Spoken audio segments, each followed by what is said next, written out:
Hello dear students, कैसे हैं आप सभी। वेलकम करती हूँ आप सभी का एंडेलो क्लासेस में। आज मैं आपको कॉन्स्टिट्यूशन का पार्ट 4A बताने वाली हूँ, जिसमें हम बात करने वाले हैं फंडामेंटल ड्यूटीज के बारे में, मूल कर्तव्यों के बारे में। देखो, हम कॉन्स्टिट्यूशन में 3 इंपॉर्टेंट चीजें पढ़ते हैं। एक पढ़ते हैं फंडामेंटल राइट, एक बात करते हैं फंडामेंटल राइट की, एक बात करते हैं DPSP directive principle of state policy की, एक बात करते हैं फंडामेंटल ड्यूटीज की। तीनों ही पार्ट जो है, part number 3, part number 4 and part number 4A, तीनों ही हमारे लिए वेरी वेरी वेरी इंपॉर्टेंट होते हैं। इन पार्ट को हम बिल्कुल भी स्किप नहीं कर सकते हैं। प्री, मेंस और इंटरव्यू पॉइंट ऑफ व्यू के लिए इंपॉर्टेंट है। मूल अधिकार जो है हर एक व्यक्ति, हर एक नागरिक को दिए जाते हैं। कुछ डिवाइड भी किए गए हैं कि कौन से व्यक्तियों को है और कौन से ओनली सिटीजन को है। डीपीएसपी जो होती है वो स्टेट की ड्यूटी होती है कि राज्य सरकार के ऊपर कुछ ऐसी बाध्यताएं या कुछ ऐसे कर्तव्य अधिरोपित किए जाते हैं जिनको उनको फुलफिल करना होता है, जो 36 से लेके 51 आर्टिकल तक बताएंगे। फंडामेंटल ड्यूटीज जो है पार्ट बीच में जोड़ा गया है, तो आर्टिकल भी बीच में आया 51A। यहाँ पर हमें टोटल 11 फंडामेंटल ड्यूटीज बताई जाती है। देखो, ये जो पार्ट 4A बीच में जोड़ा गया है, तो ये 42वें संशोधन 1976 से ऐड किया है।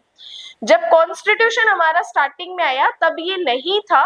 1976 से ये फंडामेंटल ड्यूटीज हमारे कॉन्स्टिट्यूशन में ऐड की गई है कि नागरिक के क्या कर्तव्य हैं, नागरिक के क्या कर्तव्य है, जो कि यहाँ पे हमें बताए गए हैं। जब कॉन्स्टिट्यूशन आया तब तो कोई फंडामेंटल ड्यूटी नहीं थी। जब 1976 में फंडामेंटल ड्यूटी आई तब हमारे पास 10 मूल कर्तव्य थे, लेकिन अगर मैं वर्तमान की बात करूं तो 11 मूल कर्तव्य है। जो लास्ट वाला के वाला मूल कर्तव्य है वो 86th अमेंडमेंट 2002 से यहाँ पर ऐड किया गया है। 86th अमेंडमेंट 2002 से ये जो हमारे फंडामेंटल ड्यूटीज जो है पेरेंट्स के ऊपर इम्पोज की गई कि जो हमारे माता पिता है उनका कर्तव्य है कि 6 से 14 साल के बच्चों को एजुकेशन प्रोवाइड करवाएंगे, उनके ऊपर ये ड्यूटी ली गई है। अब ये जो मूल कर्तव्य है ये हमने कहां से लिए, तो सोवियत रूस से लिए हैं। सोवियत रूस से और स्वर्ण सिंह कमेटी से हमने ये जो है फंडामेंटल ड्यूटीज को अडॉप्ट किया है। तो दोनों ही यहाँ पे ये जो फंडामेंटल ड्यूटीज के अमेंडमेंट है दोनों ही यहाँ पे आपको याद रखने हैं। अब देखो, मूल कर्तव्य में क्या कहा, भारत के हर एक नागरिक का यह कर्तव्य होगा कि वह संविधान का पालन करे। तो पहले मूल कर्तव्य में आपको ये पॉइंट याद रखना है। अब देखो, कई बार मैं आपको बताती हूँ कि आप चीजें ऊपर नीचे शफल कर सकते हो, लेकिन इस फंडामेंटल ड्यूटीज को आप शफल नहीं कर सकते। यहाँ पे इनको एज इट इज नंबरिंग से जैसे हमें दी है वैसे ही आपको याद रखनी है। अगर आपको A, B, C, D से याद नहीं होती तो आप नंबर 1, 2, 3, 4 भी लगा सकते हो, लेकिन एग्जाम में A, B, C, D से ही क्वेश्चन आता है। तो पहला कहते हैं संविधान का पालन करना है और उसके आदर्शों, संस्थाओं, राष्ट्र ध्वज और राष्ट्रगान का हमें सम्मान करना है। क्योंकि कई बार ये भी क्वेश्चन आता है ना कि राष्ट्रगान जो हमारा नेशनल एंथम है, क्या हमें उसका स्पीक, हमें बोलना जरूरी है।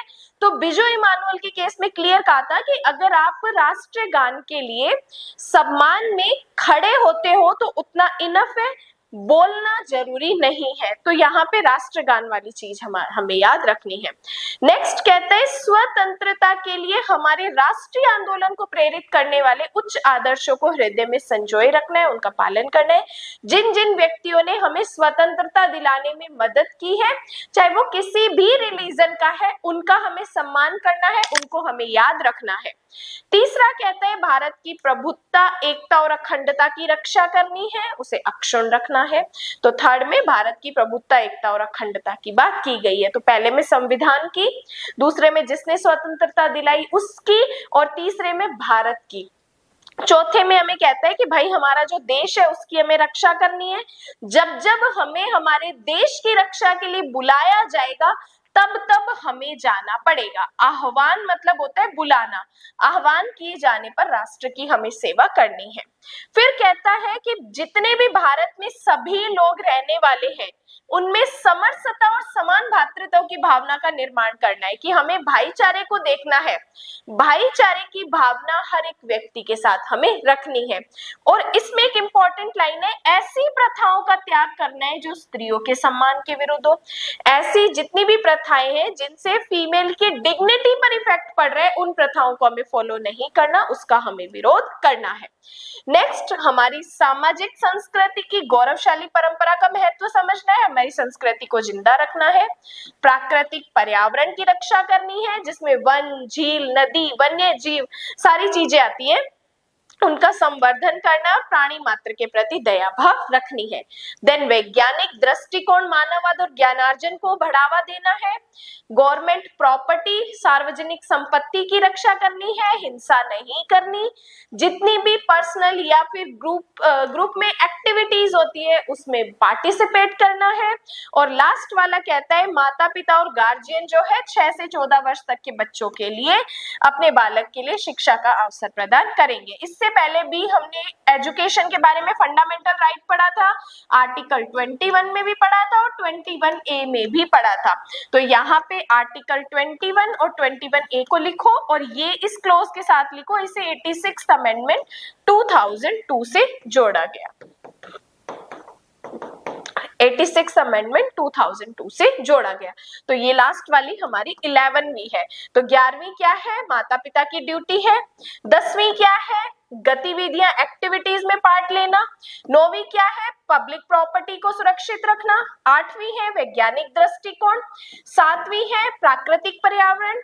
6ठी है सामाजिक संस्कृति। 5वीं है भातृत्व की भावना। 4थी है देश की रक्षा करना। 3री है भारत की प्रभुत्ता, एकता, अखंडता। 2री है स्वतंत्रता और पहली है संविधान का पालन करना। तो 11 हमारी फंडामेंटल ड्यूटीज है जिनको हमें याद रखना है। एज इट इज की पॉइंट्स है जो मैं आपको बता रही हूँ उसी तरीके से चीजों को देखना है। तो ये फंडामेंटल ड्यूटीज जो है ये हम कॉन्स्टिट्यूशन के पार्ट 4A में पढ़ते हैं। तो आप इनका साथ के साथ रिविजन करिए और इनको याद करिए।